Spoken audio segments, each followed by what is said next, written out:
on my way right now to Casa Grande.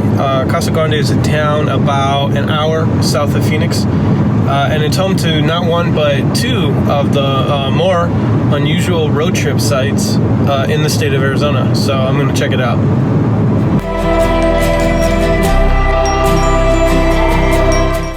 So since moving to Arizona, I'm constantly surprised by the desert and just how much desert there is and how much nothing there is.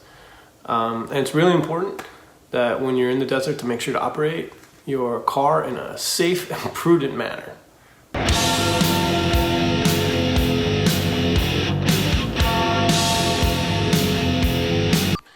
So these are satellite calibration targets that are now abandoned out in the desert. They were created in the 1960s for the Corona spy satellite system. We flew those satellites over the Soviet Union and China back in the day. And the cameras on the satellites would calibrate themselves based on this grid of these 60-foot crosses. Each cross was placed 1 mile from its neighbor in a big square, 16 by 16. So they're just out there in the desert. They're quite remarkable.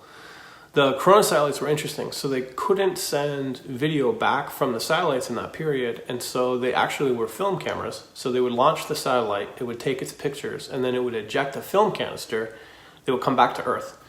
And as it was coming down on a parachute at about 15,000 feet, some guys would fly by in a plane and they would actually catch it as it was falling. So I'd never heard that anyone farmed cotton in Arizona, let alone this far south in the desert.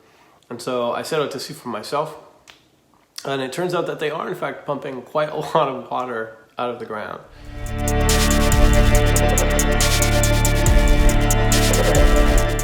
So these are the Casa Grande domes. They were created in '82 by a circuit board manufacturer who immediately went bankrupt. So they never actually used them.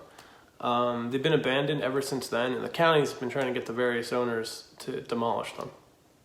They were created in a really interesting way. So they inflated a balloon, went inside the balloon, and then sprayed the insides with a foam. And when it set, they had the structure of the shell.